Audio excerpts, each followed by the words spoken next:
Bonjour, voici une présentation sur la thématique mesures et incertitudes dans le cadre des nouveaux programmes de lycée en vigueur à la rentrée 2019. Tout d'abord, où aller chercher les informations sur cette thématique-là? Vous avez d'une part le préambule des programmes de seconde et de première. Vous avez également la partie notions et contenu et capacités exigibles. Et enfin, vous avez une partie dans la grille de compétences travaillées dans le cadre de la démarche scientifique, une partie, la compétence validée, qui fait référence à des notions de mesure et d'incertitude. L'objectif de la classe de seconde est simple. Il suffit, et ça je le tire du préambule du programme de seconde, il suffit de sensibiliser les élèves à la variabilité des valeurs obtenues dans le cadre d'une série de mesures indépendantes d'une grandeur physique. Voilà. Ce qui est important, c'est de montrer, de faire prendre conscience aux élèves que lorsqu'on fait une mesure, il y a une variabilité des valeurs qui sont obtenues. Les mots-clés sont simplicité, qualitatif, donner du sens à ce que l'on fait, exercer le sens critique des élèves et choisir des exemples démonstratifs. Prenons l'exemple d'une activité expérimentale, mesure d'un volume, à l'aide d'une provette graduée de 100 ml par exemple. Les élèves vont devoir ajuster le niveau de liquide, puis peser, déterminer la masse d'eau qu'ils ont introduit, et puis avec la masse volumique, ils obtiennent un volume. Et lorsqu'on met en commun les différents volumes obtenus avec le même objet, la même verrerie, eh bien ils se rendent compte au travers de ce tableau de cette variabilité des valeurs. Voilà. Ils pouvaient s'attendre peut-être à avoir 100 ml, et on s'aperçoit qu'il y a tout un tas de valeurs qui ne sont pas forcément égales à 100 ml. Donc, première observation, c'est cette grande variabilité des mesures. Ce qui est intéressant, une fois qu'ils ont observé cette variabilité, c'est d'essayer de comprendre, et là on va exercer leur sens critique, c'est de comprendre pourquoi, comment on peut expliquer cette variabilité. Et donc on va essayer d'identifier, on va laisser les élèves d'ailleurs identifier les sources d'erreur, les différentes sources d'erreur. Alors elles sont diverses. Il y a celles liées à l'ajustage, elles sont d'ailleurs liées à l'opérateur. Alors c'est intéressant de travailler sur cette source d'erreur parce qu'elle va peut-être permettre de définir ce qu'on entend par ajuster. Voilà, est-ce qu'on est tous d'accord pour dire que c'est le bas du ménisque qui sert de référence pour ajuster. Et donc on est dans la démarche métrologique de bien repérer ce qu'on entend par ajuster par exemple. Il y a également la qualité de la verrerie. Bon, là, tout le monde avait la même verrerie avec sa qualité. Il peut y avoir des erreurs liées à la balance. Ça, c'est intéressant. Alors, précision de balance, on va dire plutôt résolution. Est-ce que la balance est correctement étalonnée? Et puis, quand on regarde l'épouvette, il y a marqué 20 degrés. Sous-entendu, le fabricant nous précise qu'avec cet instrument de verrerie, on mesure 100 ml plus ou moins 0,5 ml dans le cas des liquides qui sont à la température de 20 degrés, et nous n'étions peut-être pas à la température de 20 degrés. Donc, cette simple réflexion-là, c'est du qualitatif, permet de travailler la compétence validée de la démarche scientifique. Le fait d'amorcer cette réflexion avec les élèves permet par exemple le repérage d'erreurs systématiques. Alors, ce vocabulaire, erreur systématique, erreur aléatoire, n'est pas forcément au programme, elle n'est pas forcément à présenter aux élèves. Néanmoins, elle rentre à la démarche métrologique, voilà, on utilise un matériel, est-ce qu'il est étalonné? C'est une première question qu'on doit se poser. Et l'expérience est intéressante parce que lorsqu'on pose une masse étalon sur le plateau des balances utilisé en TP, on se rend compte que toutes sont désétalonnées. Voilà, et donc la réflexion s'engage pour voir comment nous pouvons malgré tout utiliser ces balances en corrigeant ce désétalonnage. Une fois cette réflexion faite, donc ce tableau qui est projeté, où on voit un nombre important de valeurs qui ne sont pas égales à ça, et puis qui sont différentes, nous allons pouvoir utiliser un objet mathématique qui est l'histogramme, qui permet de visualiser cette dispersion. Alors ça, c'est un premier intérêt. Les élèves se rendent compte de la dispersion des valeurs, et puis ils se rendent compte également qu'il y a des valeurs qui sont plus probables que d'autres, et d'autres bien sûr qui sont moins probables, ceux qui sont sur les bords de l'histogramme. Le fait de représenter les valeurs sous la forme d'un histogramme présente plusieurs intérêts, notamment de réinvestir un outil qu'ils ont travaillé en mathématiques, mais également de repérer des valeurs esselées. que nous considérons, nous, comme étant des valeurs aberrantes, et donc que l'on supprimera de la série des valeurs. Voilà. Par exemple, ici, vous avez une valeur qui est esselée, et donc qui sera considérée comme aberrante. Une fois la valeur esselée enlevée, on réactive et on rafraîchit le histogramme et on obtient l'histogramme suivant. À partir de là, on peut très bien, là aussi, réinvestir deux notions. La notion de moyenne et d'écart type, la notion de moyenne qui a été vue en cycle 4 en mathématiques, et la notion d'écart type qui sera vue en seconde en mathématiques. Alors, cette notion de moyenne, il faut y donner du sens, c'est-à-dire que quand on voit ce tableau de valeurs, et qu'on demande aux élèves laquelle valeur on va prendre pour le volume, assez naturellement, les élèves disent aucune, d'autant plus si on a travaillé avec eux sur la notion de source d'erreur, et naturellement la notion de moyenne ressort assez facilement. Donc la moyenne finalement c'est le meilleur estimateur de la grandeur physique mesurée, et l'écart type donc devient la mesure de la dispersion des valeurs par rapport à la valeur moyenne. Voilà. Donc l'écart type aura normalement été travaillé en mathématiques, donc les élèves devraient en avoir déjà entendu parler. Si ce n'est pas le cas, c'est pas très grave. Pour nous, l'écart type est juste un moyen pour aller calculer l'incertitude de type. Juste un petit point de vigilance par rapport au tracé de l'histogramme. Alors, effectivement, c'est une capacité numérique. Nous avons testé plusieurs logiciels et deux sortent un petit peu du lot. Alors, Excel, parce que et Google Sheet, ces deux applicatifs sont très intéressants puisqu'ils permettent de régler l'amplitude des classes sur l'histogramme. Voilà, ce que ne fait pas forcément tous les logiciels qui permettent de tracer des histogrammes. Voilà, donc ces deux logiciels présentent cet avantage-là qui n'est pas négligeable. Voilà. Donc il faut aller pour Excel sur le menu format de l'axe et pour Google Sheet sur le menu éditeur de graphiques. Une fois la moyenne et l'écart type calculés par le biais de leur calculatrice ou par le biais d'un logiciel tableur comme Excel ou Google Sheet ou de notre tableur, il est possible donc de placer la moyenne et l'écart type sur l'histogramme pour mieux se rendre compte de pour donner du sens un petit peu à ces grandeurs. Alors ensuite, nous allons définir une nouvelle grandeur qui s'appelle l'incertitude de type sur la grandeur x, u de x. Alors, pour bien comprendre un petit peu à quoi correspond cette incertitude et pour donner du sens, encore une fois, les élèves donc ont naturellement compris qu'effectivement la moyenne représentait le meilleur estimateur statistique de la grandeur x mesurée, à l'occurrence nous c'est le volume.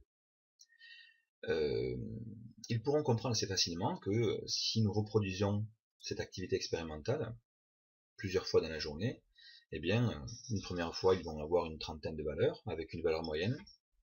S'ils reproduisent la séance, quelques heures après, ils auront à nouveau un échantillon de 30 mesures, différentes d'ailleurs, avec une nouvelle valeur moyenne qui sera différente de la première. Et puis, s'ils reproduisent ceci tout au long de la journée, eh bien, ils vont obtenir chaque fois des échantillons de valeurs différentes, avec des valeurs moyennes différentes. Ce qui montre qu'il y a également une variabilité, moins importante certes, mais il y a une variabilité des valeurs de la moyenne. Et donc, puisque nous allons prendre pour référence la valeur moyenne pour la valeur du résultat, pour la grandeur physique mesurée, eh bien il est normal d'y associer un écart type de la valeur moyenne. Et cet écart type de la valeur moyenne, on appelle ça en physique l'incertitude de type. Donc l'incertitude de type correspond à l'écart type des valeurs moyennes, et elle est définie comme étant l'écart type Sx sur la racine carrée du nombre de valeurs expérimentales. Juste une petite précision par rapport à l'écart type. L'écart type de la loi de probabilité, sigma, est donné avec, en général sur la calculatrice des élèves en mode statistique. Il est également donné l'écart type S, qui correspond à l'écart type expérimental, qui est le meilleur estimateur statistique de l'écart type sigma de la loi de probabilité. Voilà. Alors, c'est pas la peine peut-être d'embêter les élèves avec ceci, hein, qu'ils prennent Sx ou sigma x sur leur calculatrice, c'est pas grave. Ça, Pour nous, ça ne gênera pas. Rigoureusement, c'est l'écart type expérimental SX qu'il faut prendre. Ce qu'il faut retenir, et ça c'est vrai que ce n'est pas évident parce qu'ils auront vu cet écart type de manière adimensionnelle en mathématiques, il faut bien préciser qu'effectivement la moyenne, l'écart type et donc l'incertitude type sont des grandeurs qui sont dimensionnées en physique chimie. Ce qui est important à retenir aussi, c'est que nous ne garderons qu'un seul chiffre significatif pour l'incertitude type. Si je prends l'exemple de l'activité expérimentale, donc à partir de la série de valeurs que les élèves ont obtenues, moins la valeur aberrante, nous trouvons une moyenne de 100,124 ml, un écart type de 1,3 ml, et lorsque nous calculons l'incertitude type, qui correspond à l'écart type des valeurs moyennes, nous trouvons 0,24 ml, nous retiendrons la valeur de 0,3 ml. Effectivement, lorsque nous travaillons en métrologie, et que nous aboutissons à ce qu'on appelle l'incertitude élargie, cette incertitude élargie, en général, nous l'arrondissons toujours à l'excès, voilà, ou le plus souvent à l'excès, en tout cas. Cela dit, en seconde et en première, pour les élèves, c'est pas la peine de les embêter là non plus, avec ce petit détail, nous accepterons la valeur de 0,2. Donc, nous pourrons procéder à un arrondissage classique. Cette incertitude type va permettre aux élèves d'écrire le résultat de la mesure avec un bon nombre de chiffres significatifs. Comment? Bien, une fois que nous avons gardé un seul chiffre significatif pour l'incertitude type, eh bien, nous allons adopter la règle suivante. Le résultat de la moyenne sera écrit avec le même nombre de décimales que l'incertitude type. Sur l'exemple de l'activité expérimentale, nous trouvions une incertitude type de 0,3 ml, une décimale. Eh bien, la valeur moyenne du volume mesuré sera donc 100,1. Nous garderons donc une seule décimale. La règle d'arrondissage ici est une règle d'arrondissage classique. La conclusion que l'on pourra apporter à cette activité est la suivante. Dans les conditions d'expérience, avec un échantillon de 29 mesures, le volume prélevé avec l'éprouvette graduée de 100 ml est de 100,1 ml avec une incertitude de 0,3 ml. L'incertitude type, outre le fait qu'elle permette d'écrire le résultat avec le bon nombre de chiffres significatifs, permet également d'estimer l'étendue des valeurs que l'on peut raisonnablement attribuer à la grandeur physique. Alors en seconde et en première, il n'est pas utile, en tout cas il n'est pas préconisé d'élargir à l'incertitude élargie, donc nous nous contenterons en classe de seconde et de première de considérer que l'étendue des valeurs que l'on peut raisonnablement attribuer à la grandeur physique sera compris entre x moyen moins ux et x moyen plus ux. Dans le cas de l'activité expérimentale, nous pourrons considérer que, suite à l'expérience qui a été réalisée, nous considérerons que le volume prélevé par l'éprouvette graduée pourra, dans la majorité des cas, être compris entre 99,8 ml et 100,4 ml. Si l'on veut être plus précis, à quoi correspond cette étendue-là? Statistiquement, cela revient à dire que si l'on refait une série d'une trentaine de mesures, dans les mêmes conditions expérimentales, eh bien, il y a 2 chances sur 3, c'est-à-dire environ 68%, que la valeur moyenne obtenue de ces 30 valeurs appartienne à cet encadrement. Cet encadrement que l'on définira plus tard en mathématiques comme étant un intervalle de confiance à 68%. À noter que dans le programme de mathématiques de la classe seconde, les élèves vont travailler sur un intervalle de moyenne moins 2s et moyenne plus 2s qui correspond à l'intervalle de confiance de 95%. Pour terminer, il est indiqué dans les programmes, et c'est important dans la démarche métrologique, de comparer la valeur mesurée à une valeur de référence, lorsque cela est pertinent. Donc pour nous, enseignants, il sera important, à la suite d'un processus de mesure, de proposer régulièrement une valeur de référence aux élèves, puis puissent comparer leurs résultats à cette valeur de référence. Et donc dans cette attente-là, il est question de conclure qualitativement à la compatibilité ou à la non-compatibilité de ces deux valeurs. Alors, pour nous, dans l'Académie de Toulouse, il nous a semblé pertinent de définir un critère objectif quantitatif. Et donc, nous considérerons que si l'écart entre la valeur moyenne de la grandeur physique mesurée et la valeur de référence est supérieur à 3 fois l'écart type, l'incertitude type, pardon, eh bien nous conclurons sur la non-compatibilité de ces valeurs et donc nous ferons un retour sur l'expérimentation en disant forcément il y a un problème à rechercher. Voilà. Alors attention, c'est une liberté que nous prenons au niveau de l'Académie de Toulouse, il n'y a aucune préconisation sur ce 3U de X. Il nous semblait, d'un point de vue du mathématique, le 3U de X signifie que il y a 80%, donc avec 3U de X, nous définissons un intervalle de confiance de 99%. Donc il y a quand même très peu de chances que la valeur de référence soit en dehors de cet intervalle, et quand bien même si elle l'est, c'est qu'il y a un problème pour le moment.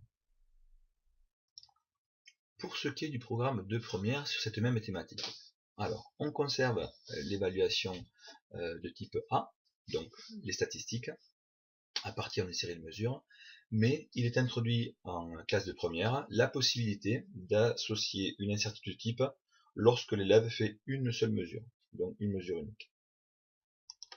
Là encore, les expressions importantes, c'est donner du sens à ce que l'on fait, pas d'expression mathématique, on reste sur du qualitatif, voilà, on choisit des exemples simples et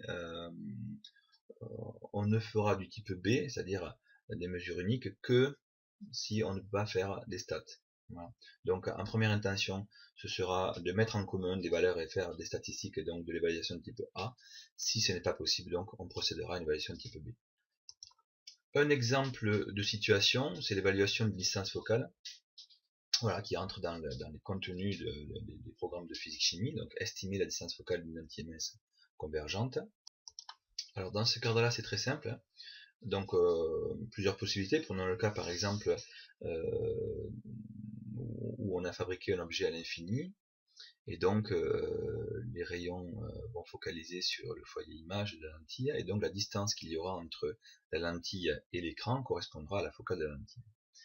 Donc les élèves vont repérer la distance au f' max limite entre netteté et flou, puis ils vont rapprocher l'écran de la lentille et ils vont repérer la limite netteté et flou, donc ils auront un intervalle ici, et entre ces deux valeurs, OF' et OF' max, la valeur qui sera retenue pour la focale sera la moyenne. Et il sera assorti à cette valeur une incertitude voisine de la demi-étendue de l'intervalle.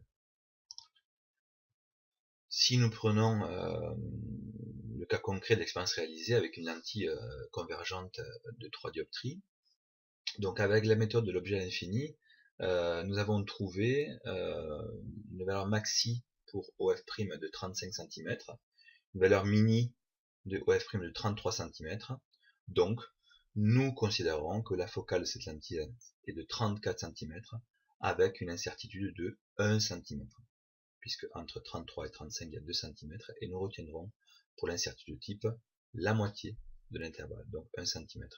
Vous repérerez que nous avons là aussi adapté l'écriture de résultat en fonction de l'incertitude. Une incertitude de 1 cm, un seul chiffre significatif, on est à l'unité, et donc nous avons retenu un seul chiffre, deux chiffres significatifs correspondant à la dizaine et à l'unité. Pour la méthode d'autocollimation, nous avons obtenu un OF' max de 34,5 cm, un OF' min de 33,5 cm, donc nous retiendrons la valeur de 34,0 cm pour la focale, avec une incertitude là de 0,5 cm. Une décimale pour l'incertitude type, donc une décimale pour le résultat. Un autre exemple qu'il est possible de traiter avec les élèves, c'est lorsque il est question de mesurer une tension avec un multimètre en position voltmètre.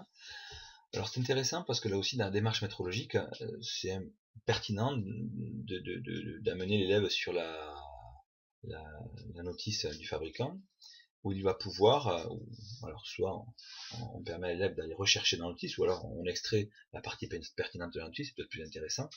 Il y a des choses pertinentes qui sont écrites dessus, et donc en faisant les calculs, ils se rendent compte, en faisant les mesures et les mesures pour différents calibres, et les calculs incertitudes à partir des données du constructeur, ils se rendent compte que, eh bien, si ils sont sur le calibre 20 volts, l'incertitude de mesure est de 0,05 volts.